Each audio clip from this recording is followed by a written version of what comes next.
Episode 1, The Reflection That Smiled First. I bought the mirror on a Tuesday. Rain had been falling for days, the kind that made the world look like it was slowly dissolving. I found it in a decaying antique shop near the edge of town, the kind that smelled of dust and old grief. The owner barely looked at me when I asked for it. He just said, "If you take it, don't bring it back." At the time, I thought it was just another weird warning from a tired old man. I restore antiques for a living, tables, clocks, portraits. I've seen my share of haunted things, and none of them ever lived up to the stories. But this mirror, it felt different the moment I touched it. The glass was cold, even though the shop was warm. It hummed faintly as if it remembered being awake. I brought it home and leaned it against the wall of my studio. It was tall, framed in dark oak with a thin crack running through its top corner like a scar. Under the lamplight, it looked almost alive. My reflection stood there, dull and familiar, until I turned to unpack my tools. That's when it happened. The reflection smiled. I didn't. It was subtle, just a faint curl of the lips. But I saw it. My reflection moved a second after me. I froze, waiting for the trick to repeat, but everything went still again. My heart beat faster. I told myself it was exhaustion or maybe the light flicker. I've worked too many late nights to be scared by my own face. Still, I couldn't shake it. That night, I left the studio door open. I wanted to see it from my bedroom across the hall, just in case. The mirror stood there in the darkness, reflecting nothing but the vague outline of my bed and the streetlight filtering through the blinds. Around 2 a.m., I woke up to a faint tapping sound. It was soft, rhythmic, like knuckles brushing glass. I sat up, every muscle in my body stiff. The sound was coming from the studio. I turned on the lamp. The mirror was still there, but there was something new. A handprint, pale, small, smeared near the bottom of the glass. I hadn't touched it there, and the strangest thing? It was from the inside. I approached slowly, every step echoing louder than the rain outside. My reflection stared back, eyes darker than I remembered. For a moment it looked afraid, not of me, but for me. Then it smiled again, wider this time, and I swear I heard it whisper through the faint hum of the rain, "You finally came back." Episode 2, The Child in the Glass. I didn't sleep the next night. Every creak in the house felt amplified, every reflection a threat. I told myself it was just stress, hallucinations brought on by too much caffeine and too little rest. But the handprint was still there the next morning, faint but unmistakable, pressed from the inside. I wiped it away. It came back. At first it appeared faintly, a blur of condensation, like breath fogging the surface. But as the hours passed, it grew clearer. 5 small fingers, a child's hand. I tried to keep working. I had a cabinet to restore for a client, but my tools felt heavy, useless. Every time I glanced at the mirror, I caught movement in the reflection. A flicker at the edge, like someone darting just out of sight. I told myself it was my imagination. But when I turned off the lights and saw the faint glow behind the glass, I knew I wasn't alone. It started whispering again that evening. At first it was soft, like wind sneaking through the cracks. Then the voice sharpened, forming syllables, words I couldn't quite catch. I leaned closer, heart pounding. "Help me!" The words were faint, muffled by glass, but they were there. A child's voice, fragile, desperate. Something in me cracked. Maybe it was guilt, that old festering ache I'd learned to bury deep. I'd always had nightmares about children crying. I never knew why. Or maybe I did, and I just didn't want to remember. I asked, trembling, "Who are you?" No answer, just the reflection. My reflection. But this time something was wrong with it. The background had changed. Behind me, or rather behind him, was a dim corridor, stone walls, a door with peeling white paint. I turned around in real life. My studio was empty, yet the mirror showed that hallway stretching endlessly into shadow. And then she appeared, a little girl, maybe 8 or 9, pale skin, hair matted and wet like she'd come in from the rain. Her eyes were wide, too dark, too hollow. She didn't move. She just stood there staring at me through the glass. I couldn't breathe. My hands shook as I whispered, "Where did you come from?" Her lips moved soundlessly. Then she raised her hand and pressed it against the inside of the glass, perfectly matching the small handprint that had reappeared. "You left me," she mouthed. The light in the room flickered. My tools clattered to the floor, and before I could step back, she placed her other hand on the glass and smiled. Not the smile of a child. The smile of someone who remembered every lie I'd ever told. And for a moment, just one terrible second, I saw it. A flash of fire screaming, the sound of wood collapsing, and my own face, younger, soot-covered, running away from it all. Then everything went black. Episode 3. Room 27. When I woke up, it was still dark. The rain had stopped, but the silence was worse. It felt heavy, like the air itself was holding its breath. My head throbbed, and the faint metallic taste of blood lingered on my tongue. I was lying on the studio floor. The mirror stood across from me, whole, unbroken, but different. Something new had appeared on its surface. At first, I thought it was a trick of the light, a reflection of my ceiling beams or the shadows outside. But as I stood, the markings grew sharper, etched faintly in the misty glass. It was a number. I stared at it for a long time. Room 27, the number meant nothing to me, and yet it did. My stomach tightened, the way it does when you see a face in a crowd you almost recognize. I felt that same strange pull, a half-memory trying to surface. The girl wasn't there that night. No whispers, no movement, just that number, glowing faintly whenever I looked away. I tried to scrub it off. It didn't fade. I even covered the mirror with a sheet, but every time I passed by, I could swear I saw the outline of 27 pulsing through the fabric, like the mirror was still breathing underneath. Sleep didn't come easy. And when it did, it brought dreams. I was walking down a long corridor. The floor was tiled in gray, wet from mopping. Children's voices echoed, laughter, crying, prayers. There were doors on both sides, each painted white and numbered.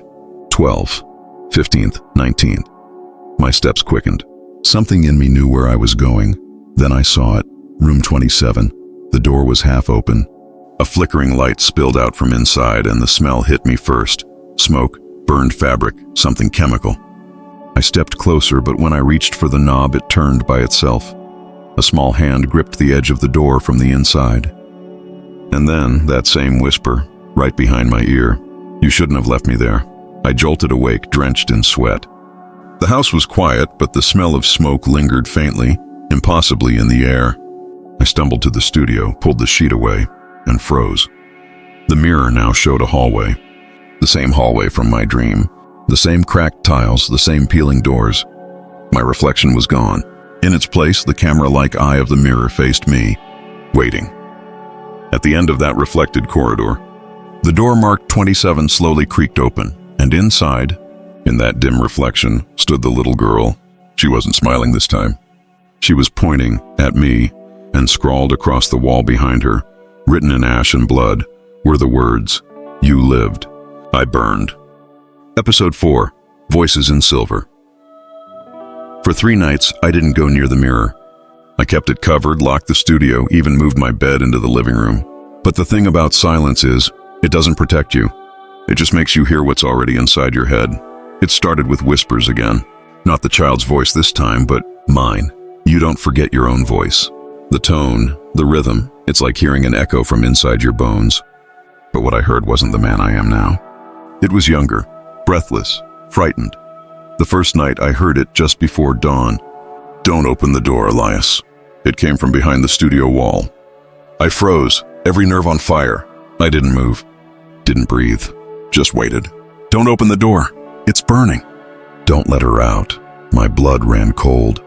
By the second night, the whispers had grown louder, clearer. I recorded them on my phone, but every playback came out as static. The only thing that remained was a faint hum, like the soft ringing of metal, silver against silver. The third night, I gave in. I went back into the studio. The sheet had slipped halfway off, like something underneath had moved. The mirror reflected the room behind me as it should, but the air around it was wrong. Too still, too sharp. Then I heard it again. My own voice. "You remember her, don't you?" I swallowed hard. "Who?" I whispered. The mirror answered. "The girl. The one who called your name. The one you left in room 27. My throat went dry. I wanted to run, but my feet stayed rooted to the floor. The reflection began to shift. The studio behind me fading into something else. The same orphanage hallway. only this time it wasn't just an image. The smell of smoke filled the air, thick and real. My reflection stepped backward while I stayed still. "Stop," I said. "Stop it." The reflection smiled, but it wasn't quite me anymore. His eyes were sunken, hollow, filled with terror. His lips trembled as he whispered my name like a secret curse. "You promised you'd come back." Then, another voice layered over mine. The child's voice, softer, closer. He lied. The mirror rippled like water. I stumbled backward. My reflection reached out from the glass, his hand pressing flat against the surface. The glass bulged outward, warping with the weight of something pushing through. I screamed and threw a sheet over it again. The sound stopped. Everything went still, but when I turned to leave the room, I noticed the phone on my workbench. The voice recorder was still running. I pressed play. There was no whisper, no static, just one clear sentence spoken in my voice. "If you don't remember soon, Elias, she'll make you." And beneath that, faintly, like a breath on glass, "Burn." Episode 5. The Night of the Fire. I don't remember lighting the fire. At least that's what I've always told myself. The dreams say otherwise. For the past week, the mirror has become a doorway I can't close. Every night when I try to sleep, I find myself back there, in that endless hallway of white doors and flickering bulbs, each one marked with a number. The walls hum with whispers. The floor smells of bleach and smoke, and always, at the end, room 27 waits for me. Last night, the mirror didn't show my reflection at all. It showed the door, closed, the number glowing faintly, like embers under ash. I could hear the crackle of fire on the other side, the low sobbing of a child. My hand moved on its own. I touched the glass. It was hot. The room around me faded. My studio disappeared. Suddenly I was there, in the orphanage. I could smell it, the thick mix of old wood and burning cloth, the choking smoke that clung to my throat. Children were screaming. Bells were ringing. And over it all, one voice cut through everything. "Elias, don't leave me!" I turned. A girl stood at the end of the corridor, her nightgown torn, her face streaked with soot. Her eyes, those same hollow eyes from the mirror, locked onto mine. She was real. She was alive. For a moment I remembered everything. The orphanage, the caretaker, the endless nights of punishment and silence, the way we used to whisper promises to each other through the cracks in the wall. Her name, Clara, and then came the fire. The caretaker had fallen asleep smoking, that's what they said. The flames spread fast, devouring everything. Clara had been trapped in room 27. I remembered the door shaking under her fists, her voice begging, screaming. I remembered trying to reach her. I did, didn't I? I can still feel the heat on my skin. The sound of splintering wood. I reached for the door handle, but it burned my hand. I screamed, and in that scream something broke. I turned away. I ran. The memory collapsed into darkness. When I came to, I was back in the studio. The mirror was still glowing faintly, reflecting the charred hallway I'd just escaped. Smoke curled inside the glass, slow and deliberate, like a living thing. And then her voice again, soft, sweet, and terrible. You remember now. Her face emerged through the haze, half burned, half beautiful. She smiled that impossible smile. You left me there to die, Elias. The lights flickered. My reflection returned, staring back at me with horror. His lips moved before mine could. I didn't mean to. The glass trembled. Cracks spiderwebbed across its surface. And from somewhere inside the mirror, a single whisper rose above the static and fire. It doesn't matter what you meant. It only matters that I remember. Then the mirror went dark, and I swear, for a heartbeat, the smell of smoke lingered on my hands. Episode 6. The Girl with the Burned Hands. The smell came first. It wasn't smoke this time. It was something worse. Burnt skin, wet ash, and something faintly sweet, like decayed flowers. I woke up choking on it. The studio door was open. I hadn't left it that way. The mirror glowed faintly in the dark, pulsing like a heartbeat under the thin layer of soot that had begun to spread across its surface.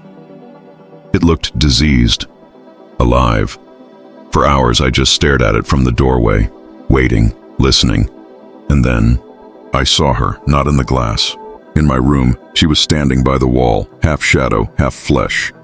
The same little girl from the mirror, Clara, but her skin was cracked like scorched porcelain. Wisps of smoke rose from her hair. Her hands, oh God, her hands were blackened to the bone, the skin peeling like old paint. She didn't move at first. Just watched me, the way a wounded animal does when it doesn't know whether to attack or beg. Her lips trembled as she spoke, voice brittle and hollow. "You said you'd help me." I froze. "Clara," I whispered. I tried. Her expression twisted, not in anger, but in something far worse. Hurt. "You ran." Her words hit like glass shattering. I stepped back and she followed, each movement slow, dragging, like her body was remembering how to exist. The floorboards beneath her feet hissed with faint heat marks. "I waited for you," she said. "I called for you until my voice burned." Tears stung my eyes. Memories came like sparks in the dark. Her laugh in the courtyard, her small hand clutching mine under the blanket when the storms rolled in, her promise. "We'll get out one day," I whispered.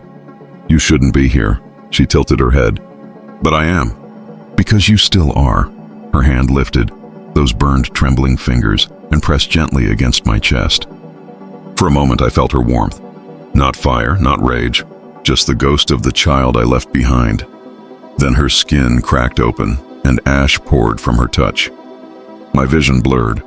I stumbled backward, gasping as the walls began to pulse with a dull orange light. The mirror behind her shimmered, its surface rippling like molten metal. She turned toward it slowly, almost peacefully. "Do you see, Elias?" The fire never stopped. Inside the mirror, flames were spreading again, devouring the hallway, consuming everything. And in the reflection, I saw her hand reach for mine. But on the glass, it wasn't burned. It was whole, innocent. "You could have saved me," she whispered. "Now I'll save you." The mirror exploded outward. Shards sliced the air, but instead of falling, they hung there, suspended, each one reflecting a different version of me. Younger, screaming, running through smoke. When I dared to look up again, Clara was gone. Only the smell of her remained, and a trail of small black fingerprints leading from the mirror to my bedroom door. Episode 7. Letters Etched in Dust. By the 7th night, I had stopped pretending I was sane. I spoke to the walls, to the air, to the silence that followed me like a shadow. But silence doesn't answer. She does. Clara. I started seeing her words before I heard her voice again. They appeared faintly on the mirror's surface like condensation, as if someone were breathing from the inside. At first, they were just single words. Remember, promise, burn. I wiped them off, but the moment I turned away, new ones appeared. It was around midnight when I saw the full sentence for the first time. You promised you'd help me. The letters weren't fogged this time. They were carved, etched into the glass like fingernail scratches. I ran my hand over them. The grooves were real, deep. The mirror was bleeding fine trails of black dust from each cut, like ash spilling from an open wound. My heart hammered against my ribs. I whispered, "What do you want from me?" No answer. Just a faint shimmer in the reflection, as if someone were standing just out of sight. The house seemed to listen, to lean closer.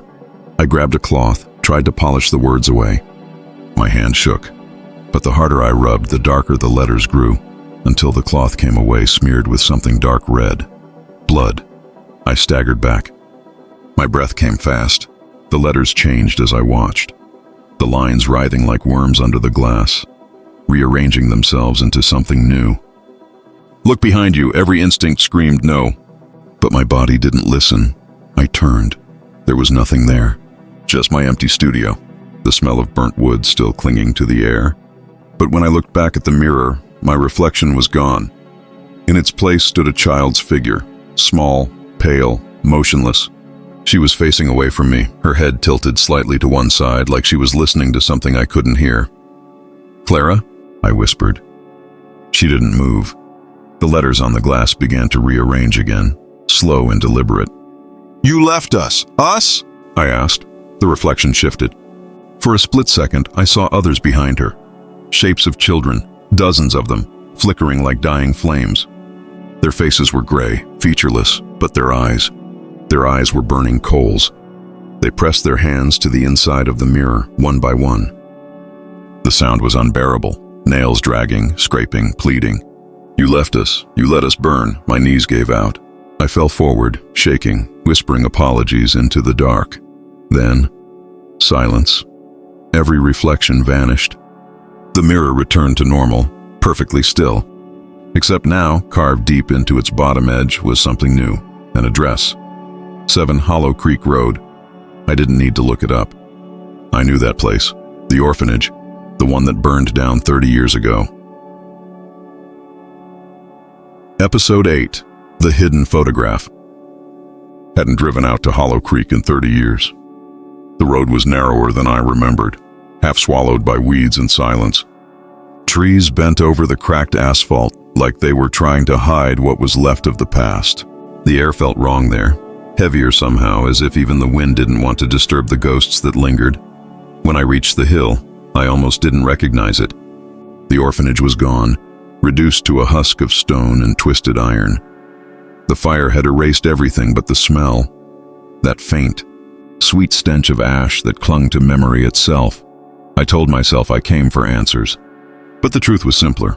I came because the mirror told me to. Inside the ruins, everything was silent except for the echo of my own footsteps. Room numbers had long faded, but I didn't need signs to find it. The shape of the hallways, the rhythm of the corners, it was all still in my bones. Room 27. The doorframe was blackened, the walls collapsed inward. I stood there for a long time, afraid to move. My fingers brushed the charred remains of what might have been a window frame. Beneath it, something glinted faintly in the dust. A piece of glass. No, not glass. A photograph. It was burned around the edges, but the center was perfectly intact, like the fire had refused to touch it. My hands trembled as I brushed the ash away. 3 faces stared back at me. The caretaker, a tall man with hollow eyes. Clara, smiling, holding a small wooden toy in her hands. And between them, me, younger, maybe 9 years old, smiling the same way she was. I dropped the photo. My stomach turned. The world tilted. There was no reason that picture should exist. I'd been told there were no survivors' photos, that the records burned with the building, that my memories of the place were fragments, not facts. And yet here I was, staring at proof of something that didn't make sense. A sudden breeze swept through the ruins, stirring the ashes. For a moment I thought I heard laughter, faint, echoing, childlike. I turned sharply, and there, in the distance, the shadows seemed to move. "Clara?" I called. The whisper came from behind me. "You remember now," I froze. The voice was right by my ear, but the air was cold, empty. When I looked down again, the photograph had changed. My smile was gone. Clara's too. Only the caretaker remained, his hand now resting on my shoulder. His expression twisted into something unrecognizable, something proud, scrawled across the bottom. In a child's uneven handwriting were the words, "He made us watch." The world dimmed. My vision swam. When I stumbled outside, gasping for air, I looked toward my car and froze. The rearview mirror was fogged from the inside, and in it, faintly drawn in dust, were the same words. "He made us watch." The ruins behind me whispered, soft and mournful, like the wind carried a memory I could never escape. And for the first time since this began, I realized I wasn't the only one the mirror remembered. Episode 9. The Missing Record. I didn't go home that night. I drove aimlessly until the sun rose, until the mirror of the rear view stopped whispering Clara's name through the static of the radio. By morning, I found myself parked in front of the county archives office, a concrete mausoleum for forgotten lives. I told myself I just needed confirmation, proof that what I saw in the ruins was nothing but an old photograph, a mistake. But deep down, I already knew the truth was waiting for me inside. The clerk barely looked up when I walked in. "Birth records," I said, trying to sound casual. "Name's Elias Ward, born in Hollow Creek, around 1986. He typed something into his terminal. The screen flickered. His brow furrowed. "Ward, Elias. You said Hollow Creek?" "Yes." He frowned deeper. "There's no record of that birth. Closest we have is a Ward, Elizabeth, stillborn. No Elias." I forced a laugh. "Maybe it's a filing error." He scrolled again. "You said you were from the orphanage there?" I nodded slowly. The sound of typing stopped. The air seemed to thicken between us. He looked at me, really looked at me, for the first time. "Sir, the Hollow Creek orphanage burned down in 1992. Every child in that fire died. There were no survivors." The room tilted. My breath caught. "No," I said quietly. "That's not possible." "I was there. I lived there." He hesitated. "Then you'd be the first I've ever heard of." I left before he could ask more. But as I walked past the hallway, a small door caught my eye. Records room C. Old files, stacked in cardboard boxes, untouched for decades. I slipped inside, dust choked the air. Paper whispered under my hands as I searched. Every orphan had a file, names, birth certificates, adoption records. Until I reached the W section, there was a gap. No Ward, but tucked between Walker and Warren, I found a folder so old its label had almost disintegrated. The ink had bled, the letters fading. E. Whitman. When I opened it, my heart stopped. Inside was a single page, a medical record dated April 12, 1992, the day before the fire. The caretaker's signature, a photograph clipped to the corner, the photograph of me. Only the name beneath it wasn't Elias Ward, it was Eli Whitman, and scrawled in the caretaker's handwriting beside it. Faint, but legible. Subject demonstrates strong attachment to Clara. Test to continue under supervision. I dropped the file. Papers fluttered like ash around my feet. Then I noticed something else. Something carved faintly into the folder's back cover, as if scratched there by a trembling hand. We didn't burn. We were erased. The lights in the records room flickered. My reflection caught in the glass door. For a second, I didn't see myself. I saw the caretaker smiling, his hand resting on my shoulder again, and behind him, a child's burned fingers slowly pressing against the glass. Episode 10, The Caretaker's Journal. I brought the folder home. I don't know why. Maybe I needed proof that I wasn't unraveling completely. Maybe some small part of me hoped the truth, no matter how dark, would finally make sense of all the shadows whispering my name. It didn't. When I set the folder on my workbench, the mirror across the room shimmered faintly, like it knew. The surface rippled once, as though breathing. I turned away, forcing myself to focus on the documents instead.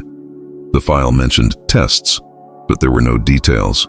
Just a reference number, C27, written in the caretaker's precise hand. I recognized that handwriting now. It haunted every corner of my past. After hours of searching online archives and local databases, I found something strange. A donation ledger from 1991 listing Dr. Harold Whitman, resident psychologist, as the head caretaker of Hollow Creek Orphanage, my caretaker, the man I'd remembered as cruel, silent, unshakable. Whitman. The same last name printed beside my childhood photo. I wasn't Elias Ward. I was his son. That realization cracked something open inside me, a fracture I couldn't close. I drove back to the ruins the next morning, the air still thick with the ghost of burned pine. My hands dug through the debris near what used to be his office. The foundation creaked under my boots, old stone moaning like something alive. And then, I found it. A small metal box, scorched black, buried beneath the ash. Inside, a leather-bound notebook, half burned but still legible. His handwriting again, tight and controlled. The words trembled as I read them. April 9, 1992. The children respond differently to mirror exposure. Some see only themselves. Some, their fears. But Elias, he sees what the others can't. He remembers. My stomach dropped. April 10th, Clara's reaction was violent. She claims the mirror speaks. When asked what it said, she began screaming Elias's name. She will not be allowed near him again. I turned the page, fingers slick with sweat. April 12th, the final trial will occur tomorrow. The mirror must be tested in a full state of distress. I have prepared the ignition sequence. I stopped reading. My vision blurred. Ignition sequence, the fire? It wasn't an accident. He'd planned it. He'd used us. The last entry was a single line, scrawled as if in haste. Eli must survive. He is the key. A sound echoed behind me, soft, deliberate. I turned, my flashlight trembling in my hand.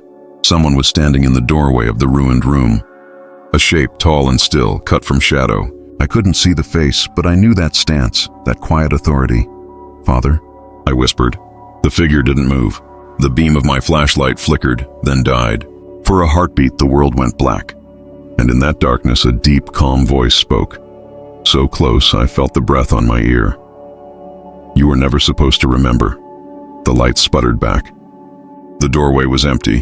When I looked down at the journal again, new words had appeared across the last page, written in fresh, wet ink. The mirror is waking.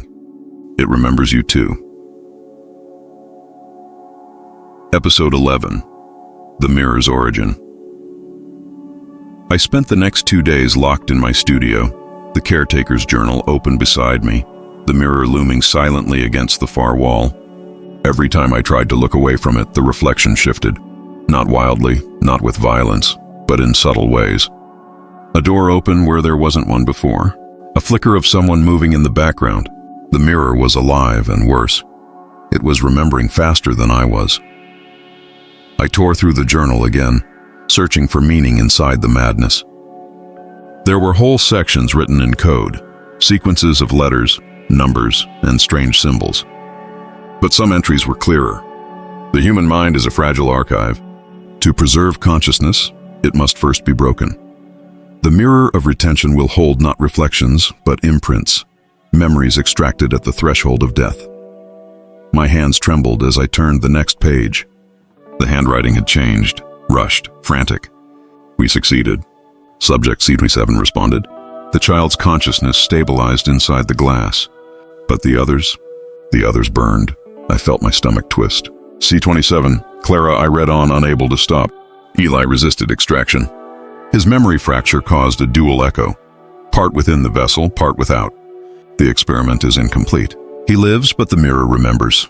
I dropped the journal. My throat went dry. All this time, the fire hadn't been a tragedy. It had been a test.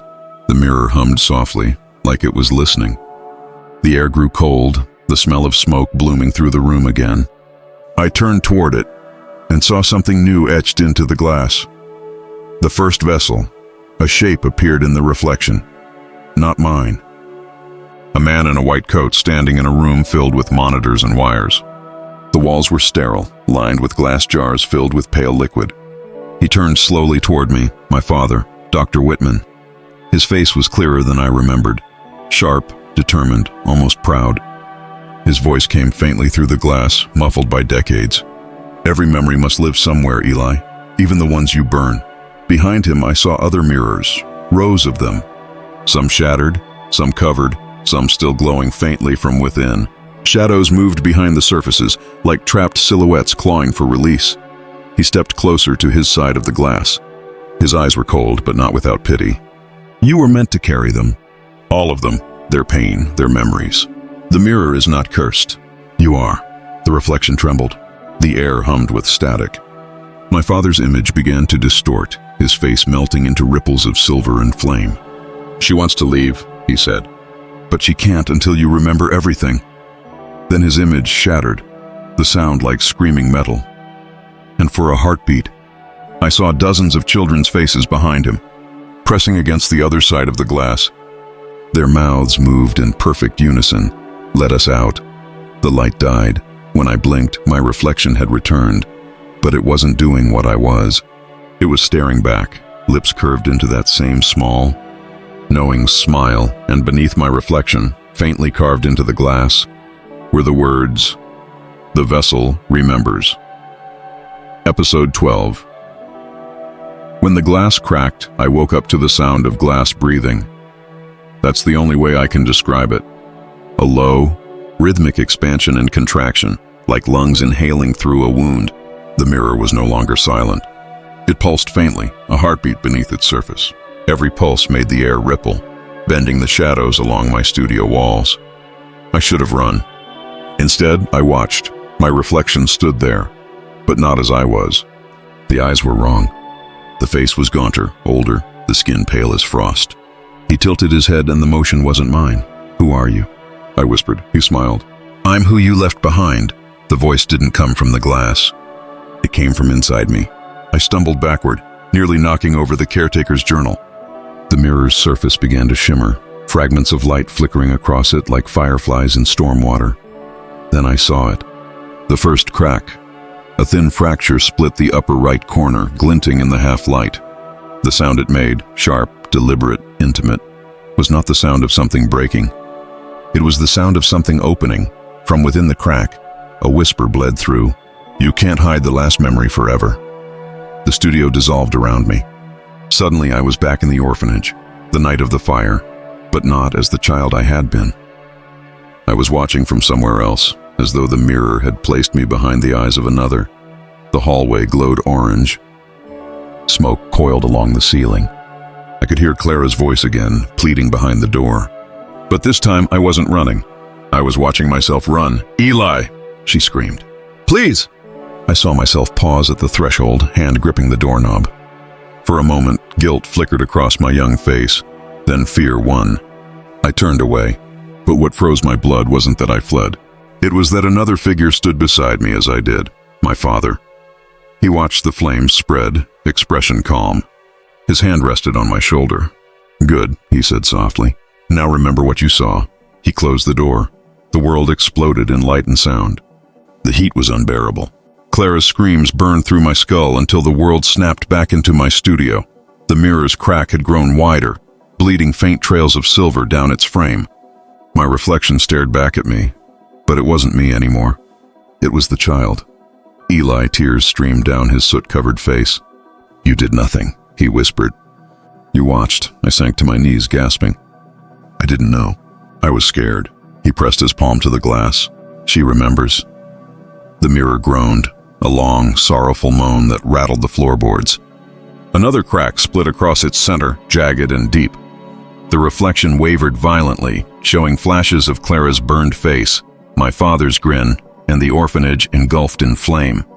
"Once the glass breaks," my father's voice echoed faintly, "the memories will return to where they belong."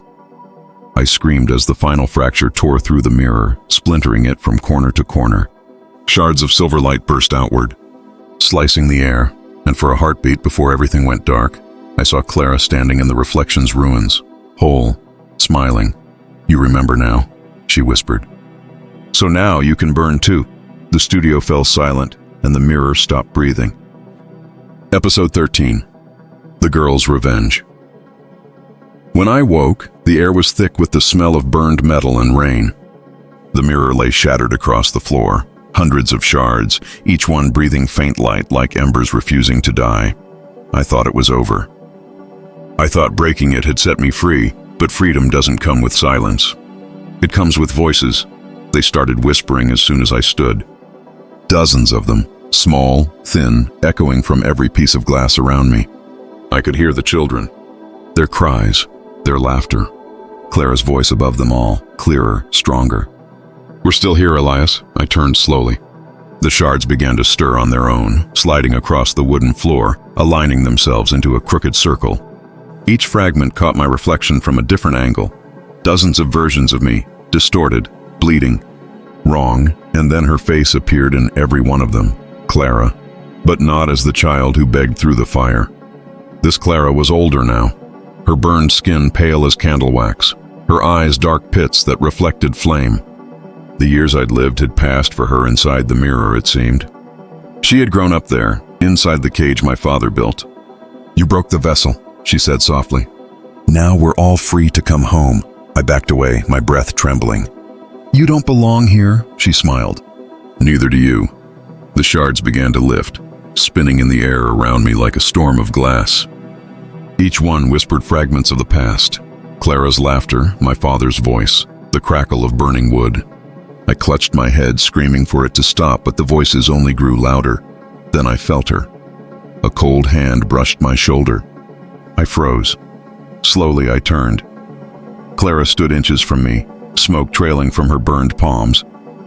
Her presence was real, not reflection, not illusion. Flesh, fire, memory.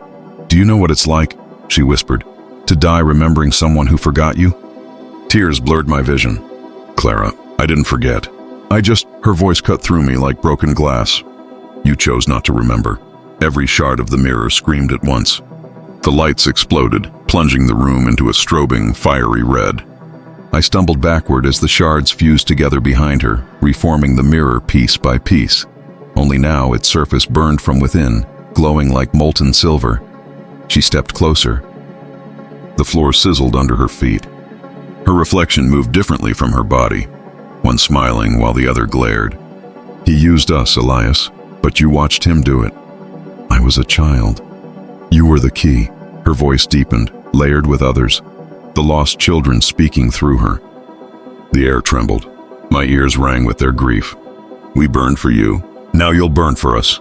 The fire roared to life around the studio, crawling up the walls like memory reborn. I fell to my knees, coughing, choking. Through the smoke, I saw Clara watching, her face calm, radiant in the orange glow. For the first time, I didn't see a ghost. I saw justice. This isn't revenge, she whispered as the flames climbed higher. It's remembering. The last thing I saw before everything went black was her reflection turning toward me, smiling that same smile the mirror once did, and whispering my name like a promise. Come home. Episode 14. The mirror remembers everything. When I opened my eyes, there was no fire, no smoke, no sound, just silence. So absolute it rang in my ears like a held breath. I was lying on the floor of my studio, but the air felt different. Too still, too heavy. The windows were gone.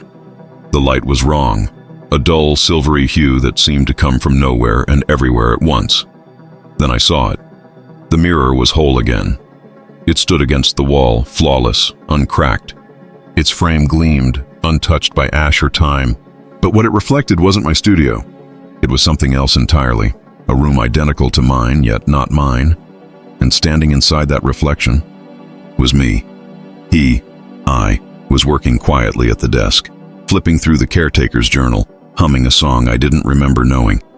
Every motion was slow, deliberate, disturbingly human. My throat went dry. No, I whispered. The reflection paused, looked up, smiled. You're awake. It was my voice, but not my tone. Warmer, calmer, the kind of voice that knows something you don't. I stumbled backward, heart racing.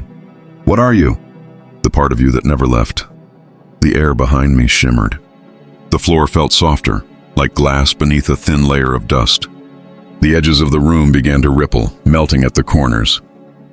My hands shook as I reached for the journal, but it wasn't there. In its place was a photograph, the one from the orphanage, only now, Clara was gone. The reflection spoke again, his eyes glinting like mercury. The mirror doesn't forget, Elias. It keeps what you abandon. I shook my head. You're not real. You're a memory. He smiled wider. So are you. The surface of the mirror began to pulse. Waves spread outward, distorting his image. Behind him, faces appeared. Clara, the other children, my father, all flickering like old film reels. Their eyes followed me, unblinking. We all live here now, he said. You just never noticed. I pressed my hand to the glass. It was warm, like skin. My reflection mirrored the gesture perfectly, until he didn't. His hand stayed up even after I pulled mine away. Then he leaned forward, placing his forehead against the glass. You carried our pain, he whispered. But you never shared it. That's why the mirror remembers. It keeps the truth safe. The surface quivered under his breath. Cracks of light appeared between our faces, thin golden fractures that pulsed with memory. Let go, he said. It's your turn to stay. I felt something pull inside me, not physical, but deeper, a tether snapping loose. The air grew cold. My breath clouded the glass, and there, in that frost, words began to form, written by an invisible hand. We remember for you. My reflection smiled one last time, his eyes soft with pity. Then he stepped back, and I watched, frozen, as he turned away and began to move about my studio, my world, as if he'd always belonged there. I pounded on the glass, screaming, but no sound came out. On the other side, he paused, looked over his shoulder, and whispered through the silver divide, Rest now, Elias. The mirror will live for you. The light dimmed. My body felt weightless, dissolving into the dark, until all that remained was reflection, endless, cold, and alive. Somewhere far away, through the static of glass and memory, I heard Clara's voice again. Now you remember. Everything. And then, nothing. Just the quiet hum of the mirror. Remembering. Episode 15. The Night He Vanished. The story should have ended with the fire. But stories like this don't end. They wait. The night Elias Ward disappeared, the storm had been the worst the town had seen in years. Lightning split the sky like judgment, and the wind screamed down Hollow Creek Road as if trying to carry away every last memory of what had happened there. The police report was simple, sterile, almost bored. Caller reported smoke, possible break-in. No sign of forced entry, no body recovered. But Detective Henry Cole didn't believe in simple things. He arrived at the old house just after midnight. The air inside was strange, too still, too dense, as though the walls were breathing. The studio door was half open, the smell of burnt metal and dust seeping out. "Ward?" Cole called, flashlight cutting through the dark. No answer. Only the faint hum of something alive beneath the silence. Then he saw it. The mirror, perfect, untouched. Standing tall against the far wall, its surface gleaming faintly in the beam of his light. Around it the floor was scorched in a perfect circle as though fire had burned there. But only there. Cole stepped closer. His boot crunched on something, shards of glass small as sugar crystals. Yet the mirror before him was whole. He frowned. "That's not possible." The closer he got, the colder the air became. His breath fogged. His heartbeat slowed. He could swear the reflection was brighter than the room itself, like light leaking from another world. And then he saw him, Elias, standing in the reflection, right behind him. Cole spun around. Nothing. Just shadows. But in the glass, Elias remained still watching. His expression was blank. His eyes, God, those eyes, looked hollow, like the soul behind them had been stretched thin. Cole stepped back, whispering, "Ward?" "Are you?" the mirror whispered back, a low murmur. Layered, overlapping voices, dozens of them, whispering fragments of a single phrase over and over until they merged into one haunting sentence. "He remembers us now." Cole froze. The temperature dropped. The glass rippled, and then Elias smiled. It wasn't a warm smile. It was the kind of smile that belongs to someone who knows exactly where you'll end up, and that he'll be waiting there. Cole stumbled back, drawing his gun instinctively. The mirror pulsed once, a faint silver light blooming across its surface, and then everything went still. The reflection of Elias was gone, but in its place, something else had appeared, carved faintly into the lower corner of the mirror, as though written by fingernails dragging through frost. "Don't forget me again." Cole left the house before dawn, shaking. He didn't mention what he saw in the report. He only wrote one line in his private notes, a line that would never make it into evidence. Mirror surface, warm to the touch. Felt like skin. The mirror was taken into police storage the next day. The technician who cataloged it noted an anomaly. A faint outline of a handprint that appeared to shift positions between photographs. They dismissed it as condensation. 3 days later, Detective Cole stopped showing up for work. His house was found empty. On the living room wall, drawn in ash, were 3 words: "The mirror remembers." And in the corner of the room, perfectly clean, perfectly still, a single shard of silver glass lay gleaming, humming softly in the dark. Episode 16, Reflected Lies, Posthumous. They called it the Hollow Creek Disappearance. To most people, it was just another local ghost story. A man who vanished. A cursed mirror. A house that refused to stay empty. But to me it was more than a story. It was a confession waiting to be heard. My name is Lena Marrow, and I run the podcast Reflected Lies, where I dig into mysteries the police forgot to explain. When the case of Elias Ward crossed my desk, something about it felt different. Maybe it was the tone in Detective Cole's last recorded voicemail. A whisper like someone was standing too close to the phone. Maybe it was the photo attached to the case file. A single mirror sealed in evidence, its surface strangely fogged, as though it was breathing. I should have stopped there. I didn't. The first time I said his name on air, the lights in my studio flickered. I laughed it off like all skeptics do. But later that night, when I played the recording back, there was something beneath my voice, a soft echo, like someone whispering along. "Lena." I paused the audio. My reflection in the black glass of the computer screen stared back, wide-eyed, uneasy.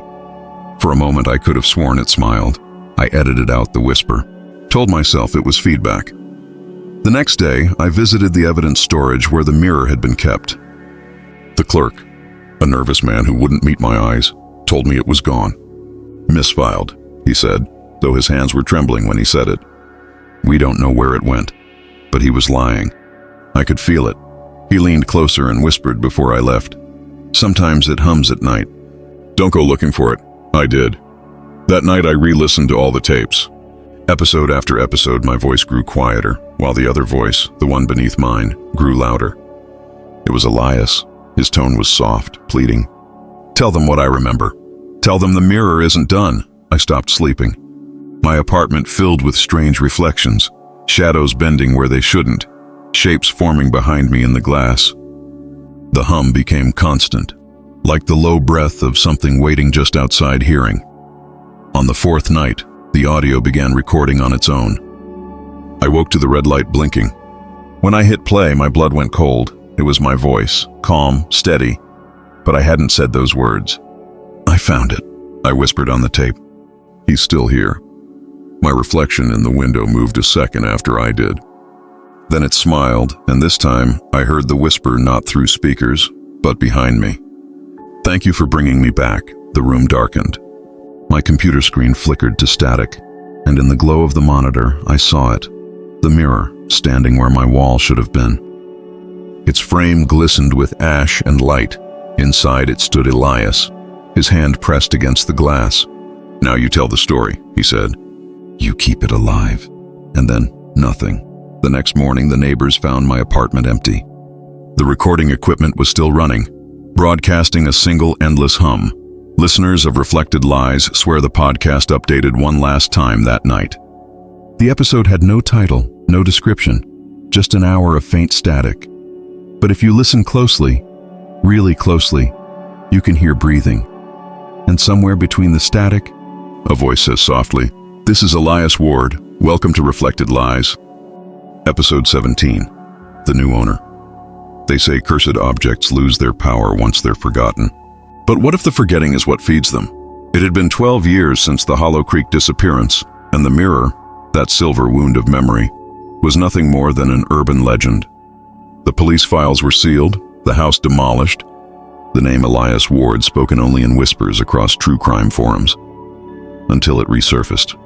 The mirror appeared at an estate auction in a small coastal town 3 states away. The listing was simple. Antique Victorian mirror, circa 1890. Excellent condition. Unknown provenance. No mention of Hollow Creek, no mention of fire. The winning bidder was a woman named Amelia Cross, a history teacher with a fascination for Victorian spiritualism. She liked mirrors, she said. They were pieces of history that never stopped watching. She brought it home on a rainy Thursday and hung it in her study. The house welcomed it quietly, too quietly. For 3 days, nothing happened. She admired it each morning, noticing how the glass seemed unusually clear, almost deeper than reflection should be. She joked to her students that it was like staring into another life. On the 4th night, she stopped joking. It began with whispers. Not words at first, just the soft hum of something beneath sound. Then came the names. Elias, Clara. Remember, she thought it was the wind. Or maybe her mind filling the quiet with the voices of her research. But when she approached the mirror, the whispers grew louder, sharp as breath on the back of her neck. Her reflection lagged behind her movements by half a second. The first time she laughed. The second time, she didn't. She covered the mirror with a sheet, but the whispers continued. At night, she'd wake to the faint sound of tapping. Soft, rhythmic, from behind the glass. By the 7th night, the tapping had turned to scratching. Amelia decided she'd had enough. She grabbed her phone to take a picture, proof for herself that the thing was just glass and imagination. The flash went off. The photo appeared on her screen, and there he was. A man standing behind her reflection, half in shadow. Face pale, eyes hollow, smiling that faint, impossible smile. When she turned, the room was empty. The mirror pulsed once, like a living thing. The next morning, Amelia's neighbor found the front door ajar. Coffee still warm on the counter. Books scattered across the study floor. The mirror stood uncovered, spotless, untouched, its surface clear as a lake. Only one thing was different, etched faintly along the bottom of the glass, as though written by a trembling hand, were new words. Thank you, Amelia. We remember now. The photo on her phone was later recovered by police. It showed her study perfectly, except there was no mirror on the wall. Only an open doorway leading into another room. A room that didn't exist in the house. and standing in that doorway was a little girl with burned hands, holding a small wooden toy. Episode 18, The Final Reflection. The mirror was moved to storage after Amelia's disappearance. Sealed, catalogued, forgotten, but forgotten things never stay quiet. 6 months later, the security guard on the night shift at Havenfield Storage Depot filed a report. Unusual light activity in Unit 47B, possible break-in. The cameras showed nothing. Just static, a flicker of white, then black. When the morning crew arrived, the unit was still locked from the inside. They broke the latch. The mirror stood in the center of the room, uncovered. The rest of the items, crates, furniture, boxes, were pushed to the edges as though something had expanded outward from the glass. The floor beneath it was wet, but not with water, with condensation, a thin sheen that fogged the mirror's base, pulsing faintly, as if from within. The surface rippled like disturbed water, and then it began showing things. At first, they thought it was a trick of the light. The reflection didn't match the room. It showed people moving through spaces that didn't exist. A kitchen, a stairwell, a woman holding a cup of coffee and glancing nervously toward the window. She was alive. And then, in the next moment, she wasn't. The lights in the video feed flared, static exploded, and when the frame cleared, the woman was gone. A week later, police in a nearby town found her body. No forced entry. No struggle. Just the faint outline of a handprint burned into her bathroom mirror. By the time the footage reached the authorities, Unit 47B had been sealed off again. But someone, no one knows who, broke the quarantine order. The lock was cut and the camera feed went dark for 2 days. When it came back online, the mirror had changed. It was no longer showing random scenes. It was showing faces, people who hadn't yet disappeared, faces of the workers who handled it, the officers who documented it, the journalist who tried to write about it, all of them seen in the glass, moments before they vanished. Each time, the same faint message appeared along the bottom edge, carved in new, wet silver. The mirror remembers before you do. The investigation was abandoned. The mirror was transferred to a private museum specializing in cursed artifacts. They claimed it was secure, though no one ever visited the exhibit twice. Witnesses described strange phenomena, reflections moving independently, whispers calling from the glass, the faint smell of smoke and ash clinging to the air. And always, the same child's voice, barely audible. We're almost done remembering. Last week the museum closed unexpectedly. No reason given, but someone leaked a photo online, a blurred image taken before the shutdown. The mirror had changed again. It no longer showed reflections. It showed a door, room 27, and written across the glass in dark, trembling strokes, as though scratched from the inside, were the final words anyone ever saw before the feed went dead. When you look long enough, we'll look back. Episode 19, Through the Glass, Backward. The museum's basement was supposed to be sealed, but the night guard swore he heard breathing coming from the dark. At first he thought it was his imagination, the echo of pipes, the groan of old concrete. Then the breathing turned into whispers. Soft, layered, familiar.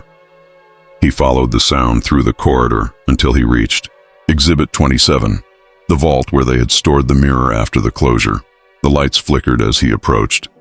The air grew heavy, and there, under the thin beam of his flashlight, the mirror stood uncovered. Its surface shimmered, not reflecting him, but something else. Tomorrow. He didn't understand it at first. The glass showed the same basement, the same corridor, except the lights were brighter and there were people standing where he was now. Men in suits, reporters. The plaque beside the mirror read, "Recovered from the aftermath of the Havenfield explosion." The guard frowned. There had been no explosion. Not yet. He stepped closer. The image sharpened. In the reflection, one of the men, a reporter, turned toward the mirror and stared straight into his eyes. Then he smiled. "You're standing in the wrong time." The glass trembled. The air warped. The next morning, the museum burned. Security footage recovered from the previous night showed only one frame before the explosion, the mirror glowing with violent silver light. A shadow of a child's hand pressed against the inside. The rest was static, But something about that footage was wrong. Forensic experts noticed the timestamp didn't match. It was dated 3 hours after the fire. When investigators combed the ruins, they found fragments of the mirror intact, embedded deep in the concrete like roots. Each shard reflected something that shouldn't exist, faint images of moments yet to come. One showed a man sitting at a desk, typing the report that would confirm the cause of the fire. Another showed his hand trembling as he signed his name. A third showed him looking up at his office window and seeing someone standing behind him. He died that same night. By the end of the week, the fragments were moved to a government facility. Scientists tried to study them, but the reflections kept changing, rearranging themselves into new sequences. Events that hadn't happened yet, but always would. Some called it temporal interference. Others called it prophecy. But the lead researcher, Dr. March, called it what it truly was, a memory playing backward. He believed the mirror had reached the end of its remembering, that now it was unwriting time, dragging every reflection, every victim, back to its source. When asked what the source meant, his only answer was room 27. The last experiment conducted on the shards was meant to capture a live feed of their activity. The camera recorded for 9 minutes before short-circuiting. What it showed in those 9 minutes was this: a corridor, burning, endless. A little girl standing at the far end, her hands whole again, and a man behind her holding a journal in one hand, his other pressed against her shoulder. Elias Ward. He turned toward the camera. The footage crackled. His lips moved, soundless. But one word could be read clearly: run. Then the reflection reversed, the flames folding inward, the image collapsing, until only one thing remained: the mirror, whole, untouched, waiting. And just before the feed cut to black, a whisper threaded through the static, quiet, certain, and eternal. Through the glass, everything begins again. Episode 20 Epilogue.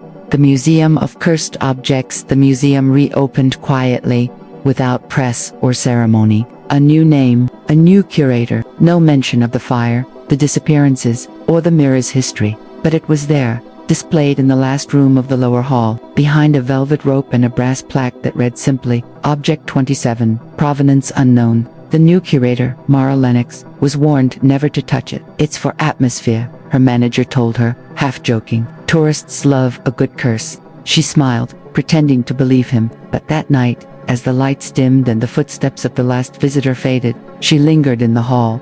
Something about the mirror pulled her closer. It was perfect, too perfect. No scratches, no dust, no sign of age. And yet, when she looked into it, the reflection felt old. The air around it was colder, denser, as though she were breathing in the weight of memory itself. At first, she saw only her own face. Then the reflection blinked half a second too late. Her smile faltered. Optical illusion, she murmured, but her voice echoed strangely, as if the room were larger, on the other side of the glass. She leaned in, the lights above flickered, and that's when she noticed it, the faintest trace of handwriting along the bottom edge of the frame, not carved this time, written in condensation, a single sentence, "You came back." Mara stepped back sharply, heart hammering. "Who's there?" The reflection didn't answer, it moved. Slowly, her mirrored self raised a hand she hadn't lifted, touched the inside of the glass, and left a pale smear across the surface. The mark looked like a handprint, small, childlike, behind her reflection. The room began to change. The velvet ropes dissolved. The walls turned black with soot. The lights flickered orange, flames, and then faces, dozens of them, faint and ghostly, pressed against the inside of the mirror, some young, some old, all whispering the same word in unison, over and over, until it filled her mind. Remember. She stumbled backward, but the mirror followed. Its reflection expanded outward, the glass rippling like water. The surface began to hum, low, steady, almost tender. "Please," a voice whispered, close to her ear. "Don't let us fade again." The firelight behind the glass grew brighter. In its glow, she saw a man step forward, pale eyes hollow, holding something in his hands, a journal. Elias Ward. He stared at her through the silver haze. "It never ends, Mara," he said softly. "Memory doesn't die. It just finds a new face." The mirror's surface split down the center, a thin, glowing crack. From within it came the faint sound of a child laughing. The laughter turned to crying, then silence. When Mara blinked, The reflection was gone. The room was normal again. Only the plaque beneath the mirror had changed. The words now read, "The mirror that remembered me."